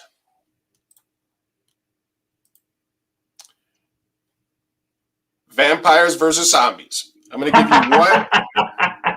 I'm going to give you a vampire movie, and I'm going to give you a zombie movie. You're a lover of both of these genres, and then you're going to tell me which one of these two movies move on to the next round. Now, here's the rules of the bracket bit. I get to create the bracket bit, so there might be movies that might be missing or might be combined or might not be movies at all. I get to make the bracket. Now, the power that you have is you can use whatever criteria you want for which movie moves on. So you can say, which one would I want to direct a remake of? Which one would I watch right now? Which one would I take with me on a desert island? Which one is the best? Blah, blah, blah. That's great. That's really cool. All right. Are you ready? I'm ready. All right, in the first round, we have Nosferatu, and I have combined the original Nosferatu with the 1979 remake by Werner Herzog against the campy movie Zombieland and Zombieland 2. We'll combine them both here to give them a better chance, but Nosferatu versus Zombieland. Fantastic. Nosferatu is one of my favorite movies of not just vampires, but of all time, so I'm going to go with Nosferatu. All right, we got Vampire's Kiss with Mr. Nicolas Cage, or a zombie movie where the zombies move faster, is I guess how they pitched it. So I want to picture this movie where the zombies move faster versus Vampire's Kiss. This is really difficult because I honestly have not seen either. Okay. I know it's probably blasphemous, but can I pick based on what I've seen from the trailers? Absolutely. Okay, you can pick for whatever reason you want. Okay. I will go with. I think I'll go with. I do like the whole fastness. It's kind of weird. I think I'll go with World War Z then. World War Z. Interview with a Vampire, which adapted from the books. Versus this is a new zombie movie that you can find on Netflix. Here's the thing, because Matthew, I have a whole bit, and I did a bit during the pandemic where I said nobody needs to die so that you can film your shitty zombie series. My thought process on that is always if you go on YouTube and you search zombie web series, you'll break YouTube because there's a million things. It's very hard at the indie level to create a zombie web series that will get you recognized when The Walking Dead has been on TV for 15 fucking years. And you have movies like World War Z, Train to Busan, and other movies who really change the zombie genre and make something that stands out. It is incredibly hard for you to stand out with a zombie web series at an indie level. Create a drama, create something personal. And if you're gonna do zombies, it's gotta be something completely different than the billion other things. So when I say, because I was talking about people filming stuff during the summer, and I just use that as a reference. Like, nobody need it's. When you start off as a filmmaker, people will work with you and not charge you money because if they believe in you as a passionate young filmmaker, people will work for you. Do not waste their time. Do something that's worthwhile. Do something personal that only you can make. Don't remake something that you feel you should make or something that you think is cool. Sorry, side rant. Totally agree. But one of the examples of a movie that was made on an indie budget and kind of had an interesting take was this French, I think it's French-Canadian movie called Ravenous that you can see on Netflix. And it is one of the few sort of new age zombie movies that comes up. But Interview with the Vampire is a classic vampire film. Yep. And even though I created this bracket, it's Matthew's to solve. So the choice is yours. Sorry, rant over. Ravenous was all of those things you mentioned and more, but for me, got to give it to Interview with the Vampire. Love Lestat's character and just the whole creepy, romantic, gothic, weird relationship with him and Brad Pitt. So I'd have to give it to Interview. Got it. One of my favorite movies from the 80s of all time is The Lost Boys. Yes. I have a current project that I'm pitching that is Lost Boys meets Pineapple Express. And Juan, that sounds awesome. Juan of the Dead is also one of the many takes on the Shaun and Dawn of the Dead, etc. franchise with a Latin character. That's why I put him in here. But the choice is yours, Lost Boys or Juan of the Dead. I would go with Lost Boys. I love that movie. Blade, and this includes the entire Blade franchise, versus 28 Days and 28 Weeks Later. I've combined them here. That's really great. Vampire Killer or Crazy Zombies? I think Blade, especially not just only the movie itself, but the influence that movie alone had on Christopher Nolan, who's one of my favorite directors. So definitely Blade. Daybreakers or Return of the Living Dead? Return of the Living Dead. From Dusk Till Dawn. This is a all Robert Rodriguez bracket here. Or Planet Terror. That's great. I love them both. I'll never forget seeing Planet Terror in a drive-in with, and then seeing Death Proof. That was the best. I think I have to give it to Dusk Till Dawn though because of Quentin's cameo. You can say it's because of Selma Hayek. Don't worry about it. It's not. It's okay. It's all right, man. It's Selma freaking Hayek. It's all right. Near Dark, or again, one of the few movies in the last few years that did give you a different take on and one of the most unnecessary remakes ongoing right now, because the fact that they're remaking this movie for an American audience is completely ridiculous. But Train to Busan, if you haven't seen it, you should watch it. That's interesting. I actually haven't seen either of them. You haven't seen either of them? Well, trust me, you should watch Train to Busan. Well, because of your love for it, I'll go with that one then. All right, good. Dracula or The Reanimator? Which Dracula? This is not Nosferatu. This is the original, 1931 Dracula. Oh yeah, okay. Dracula. Yeah. All right. Martin or Zombie? Martin is, I believe, psychodirect. Is that Wes Craven? Or no, who was? No, Martin is George Romero's zombie movie, I think. No, that's. I'm trying to remember those two. Oh, I don't know if I've seen either one actually. Then just pick. I'll go with wait. Who directs Zombie and who directs Martin? I don't know. These two are probably out of the entire list the ones that I'm least familiar with. I know I put one in here that was it might have been. I don't want to look them up right now. Let's just go with this one here. Yeah, I'll go with Zombie. All right, let's go with Zombie. All right, either way, it's your bracket. All right, A Girl Walks Home, which is a recent awesome Fire film, and Girl with All the Gifts, which again, another awesome zombie take in recent years. Awesome. I haven't seen that one, but I've seen A Girl Walks Home and loved it, so I'll go with that one. Yeah, Girl with All the Gifts is really good. Bram Stoker's Dracula, 1992, or Dawn of the Dead. Oh man, you put two of my directors against each other, Coppola and Snyder there, but I got to give it to Coppola. Bram Stoker's. Coppola versus Snyder, and Coppola moves on. A Vampire in Brooklyn or Night of the Living Dead? Night of the Living Dead. All right, Underworld or Dead Alive? Refresh my memory. Dead Alive. That's so familiar. What was that again? What was that about? I feel like I've seen it.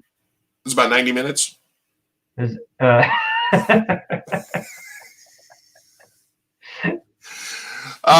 Alive is it's like an 80s like schlocky sort of.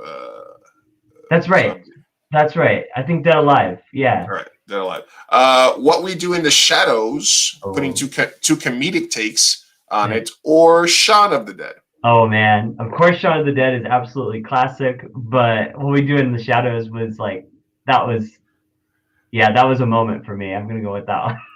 All right, and then Let the Right One In. Oh, nice. Super creepy vampire movie. Such a great movie. Versus Night of the Comet. I haven't seen Night of the Comet, but I did. But Let the Right One In was a big influence when I was doing bullets to make me think that you could do a fresh take on the vampire genre and you could still make it really creepy and really messed up. So I'm gonna go with Let the Right One In. All right, moving right along here, we're getting to the Sweet 16. We got Nosferatu versus World War C. Wait, Nosferatu versus. I'm sorry. Nosferatu. Yes. Okay. Interview with a Vampire or Lost Boys. Oh gosh. Interview. Blade or Return of the Living Dead. Blade. Dusk Till Dawn or Train to Busan. Well, you haven't seen Train to Busan, so I'll go with Dusk Till Dawn. yeah, go with what you love here. Dracula or Martin. Dracula. A Girl Who Walks Home or Bram Stoker's Dracula. Bram Stoker's Dracula. Night of the Living Dead or Dead Alive. Night of the Living Dead. What We Do in the Shadows or Let the Right One In. Let the Right One In. Let the Right One In. Okay, let me see. You have gone full vampire by the fourth round. Can you tell my bias? No zombie movie survived the Sweet 16. You most of the time it comes down to one or the other, but the love of the fangs is deep with you here. So yes, you can tell the vampires are survivors to me. All right, here we go. Let's knock out these Elite Eight. Nosferatu or Interview with a Vampire. Nosferatu. Blade or From Dusk Till Dawn. Dusk Till Dawn. Dracula versus Bram Stoker's Dracula. That's rough. 1931 Dracula, 1992 Dracula. We got Keanu Reeves. I'll go Bram Stoker's. Bram Stoker's Dracula. Gary Oldman. Night of the Living Dead or Let the Right One In. Let the Right One In. And that leaves us a final four of Nosferatu, Dusk Till Dawn, Bram Stoker's Dracula, and Let the Right One In. Nosferatu versus Dusk Till Dawn. Nosferatu. Nosferatu moves on, and then Bram Stoker. That's the porn version. Bram Stoker's Dracula or Let the Right One In. Bram Stoker's Dracula. Versus Nosferatu for the final. The final verdict. Drum roll. All right, well, Mr. Matthew Roelka, hold on. Give us a second here. Okay. Wait for it.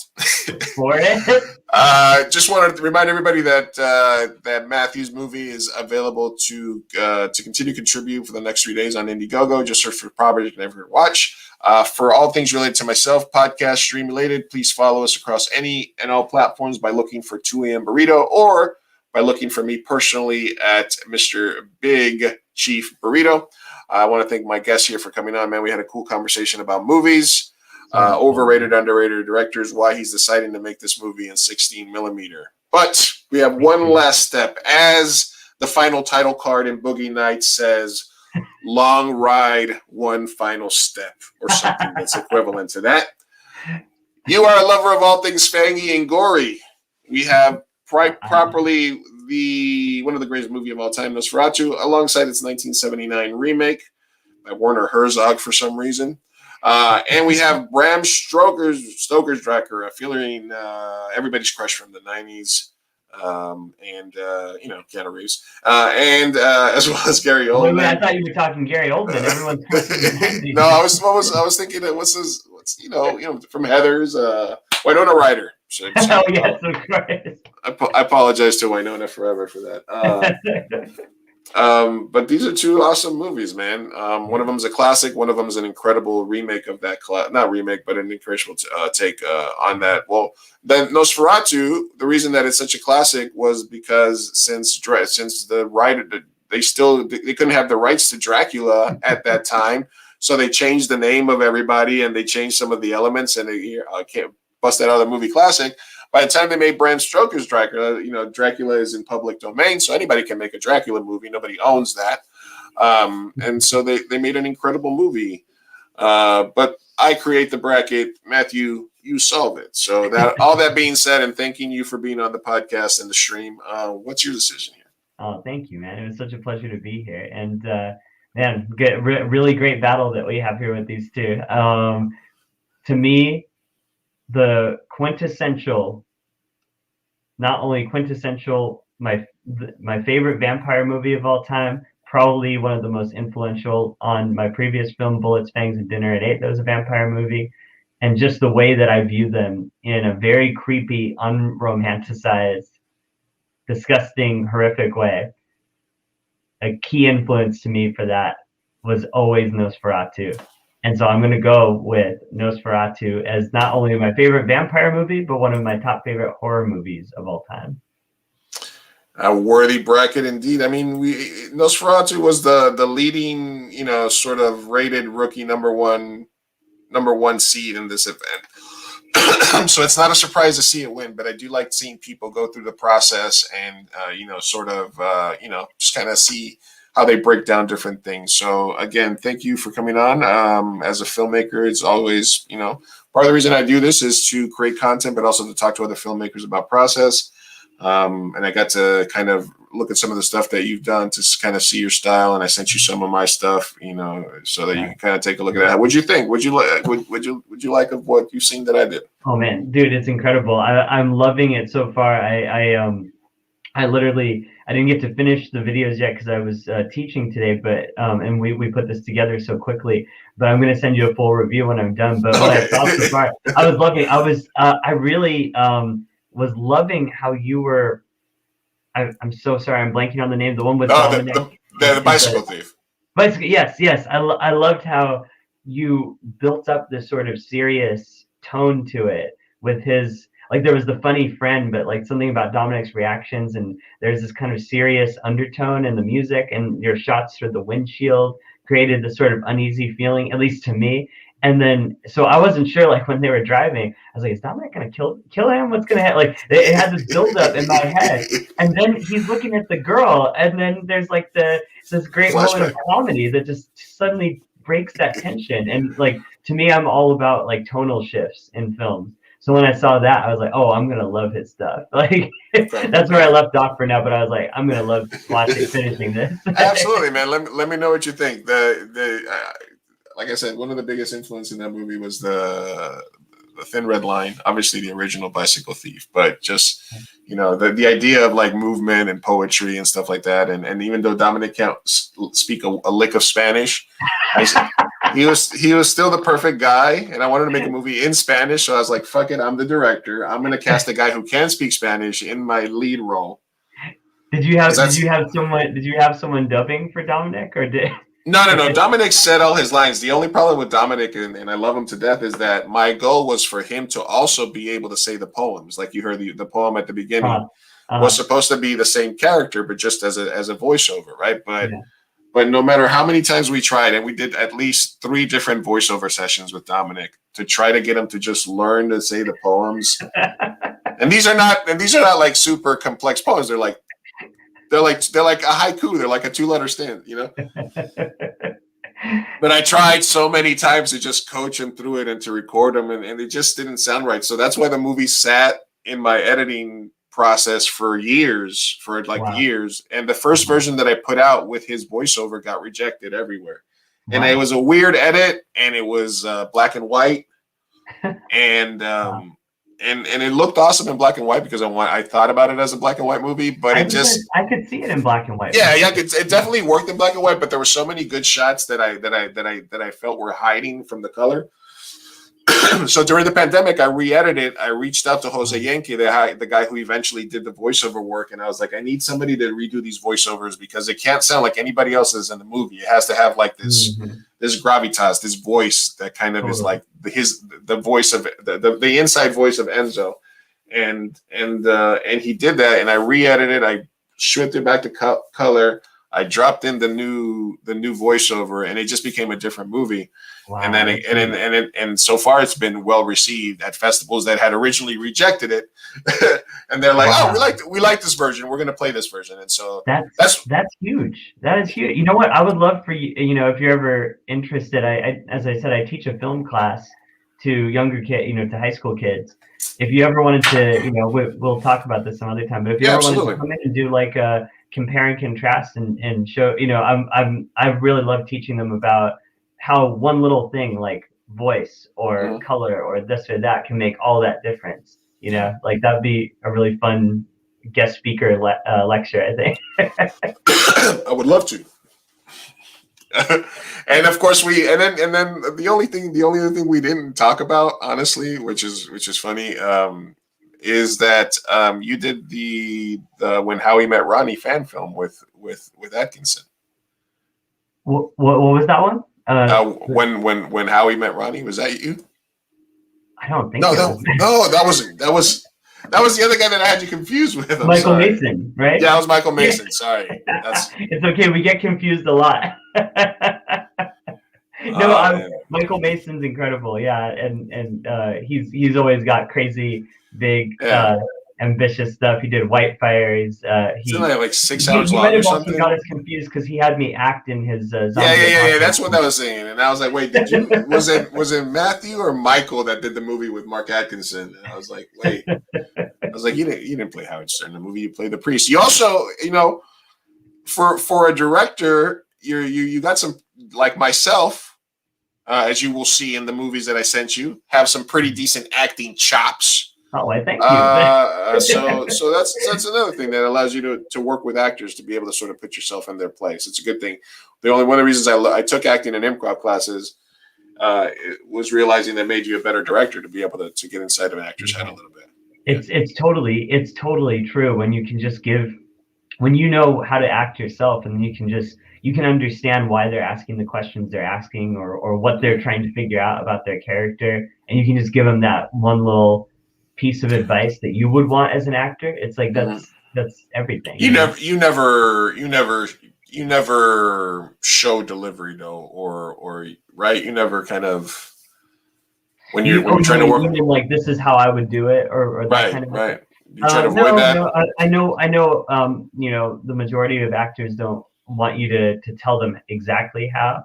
But what I do if I have a very specific delivery in my head, is let's say they give me a really cool delivery, but it's not quite what I had in my head, but I don't want to over direct them.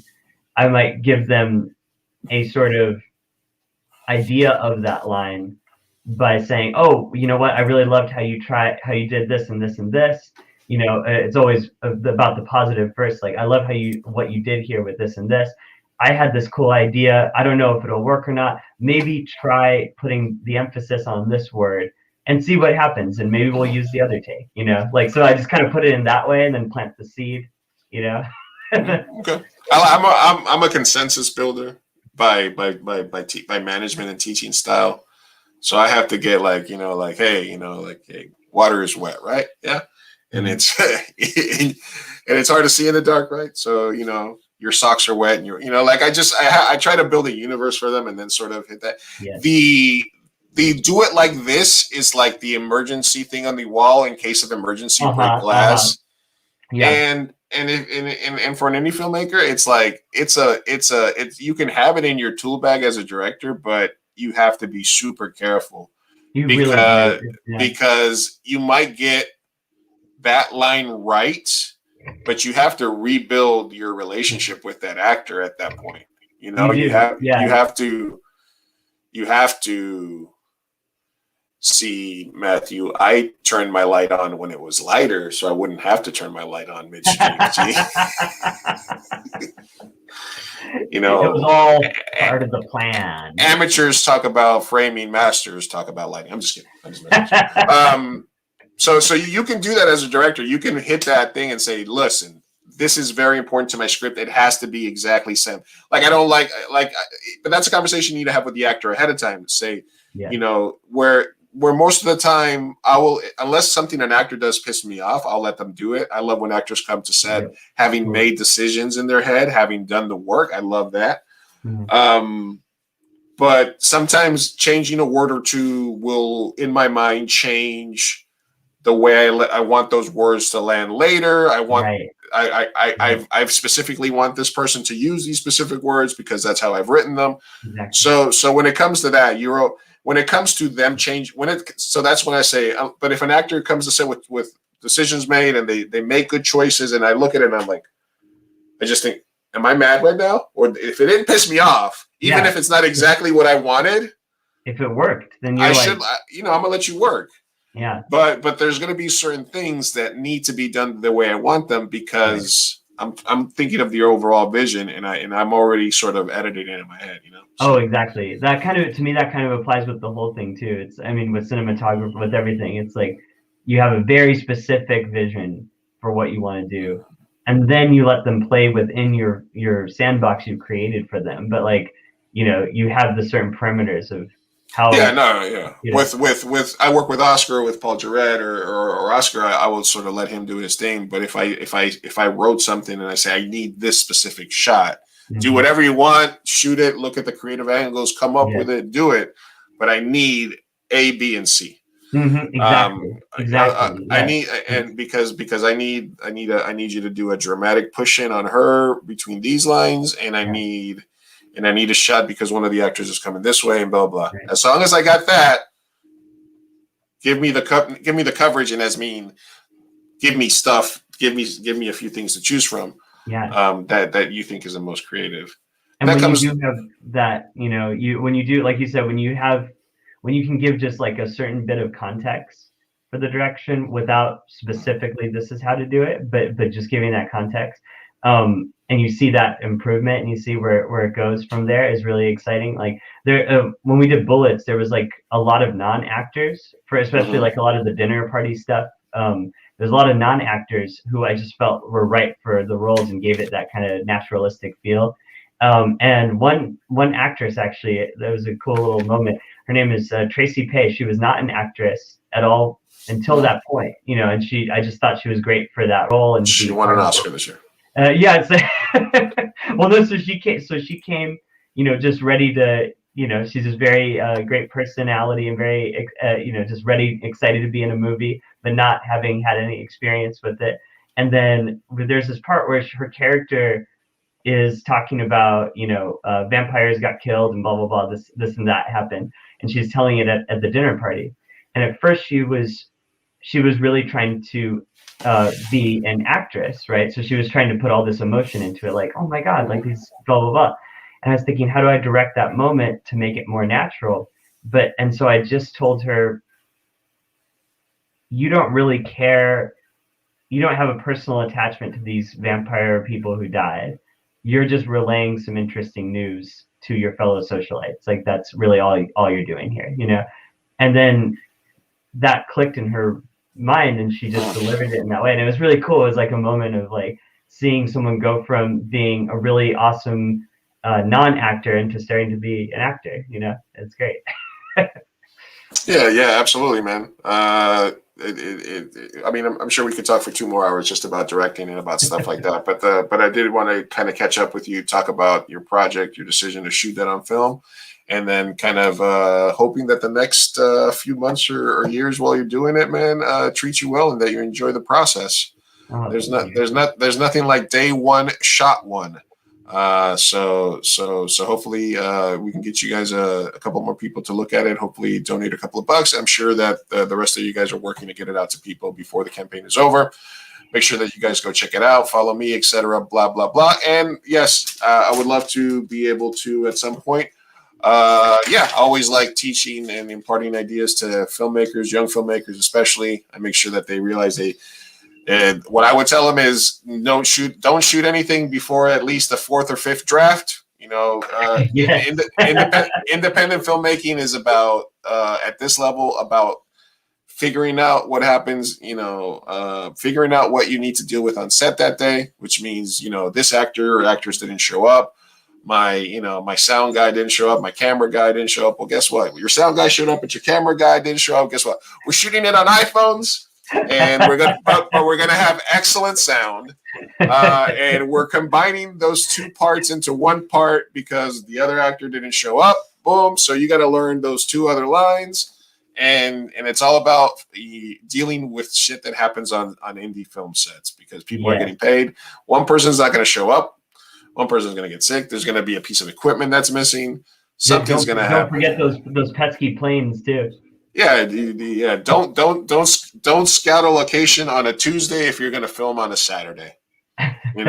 Because it turns out every Saturday there's a freaking what are those things called? There's a flea market across the street, and you didn't realize it because you went there on a Tuesday, and there's no parking now, and there's a flea market there. So there's yeah. If I can, trust me, I've made every single mistake over the last 10 years that any filmmaker could. But people are going to make your first 3 movies are going to suck unless you're fucking Nolan or Tarantino or something like that. All right. But anyway, Matthew, thank you for coming on the show. It was a great chat. Thank you guys for watching and for being patient. I haven't had any streams for the last couple of weeks because my PC took a shit and I've been a little bit under the weather, but hopefully we'll be continuing with Tuesdays and Thursdays streams going forward and some Phasmo or other video games on Mondays on Twitch. So everybody take it easy. Stay safe out there. Thank you for coming on, Matthew. And I'll see you. Man. Thanks for having me on. I'll see you in 30 seconds. Like.